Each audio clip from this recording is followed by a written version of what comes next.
Hi, this is Chris Luchini, chair of the Libertarian Party of New Mexico, with an episode called Drunk with Power. The ever-expanding DUI scandal involving, so far, the Albuquerque PD, Bernalillo County Sheriff's Department, and now the state police, has managed to make national news. For those of you that don't know, this scandal goes back to the 1990s until just last year. An ever-expanding group of police officers, those government employees empowered to throw you into a cage and kill you if you resist, were conspiring with an attorney to fix DUI cases. Once the victim paid the attorney, the cops would drop the case or fail to show up at court or suppress evidence. It seems there were not enough people with money that had actually committed DUI, so eventually the scheme started involving cops arresting totally innocent people for fake DUI.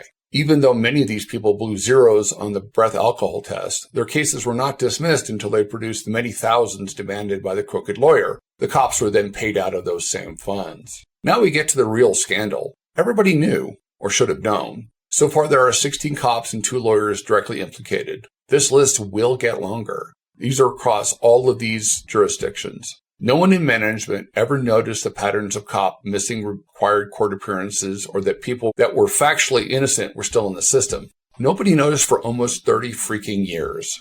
The cherry on this scandal cake is the vast majority of these cops will not serve any jail time. It's also likely that, despite the law in New Mexico, they will not be held personally liable for any civil damages due to the victim of this criminal enterprise. Have you wondered why DUI checkpoints are the exception to the rule that there must be probable cause before a cop can search you or your property? What probable cause exists to stop drivers? The excuse is this stop is for registration and insurance verification, despite the fact that automated license plate readers can automatically check registration and link into the state's insurance database.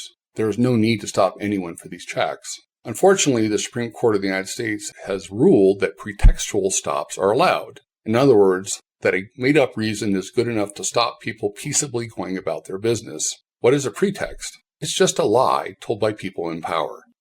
This is Chris Luchini, chair of the Libertarian Party of New Mexico, and I hope you join me next week for my next episode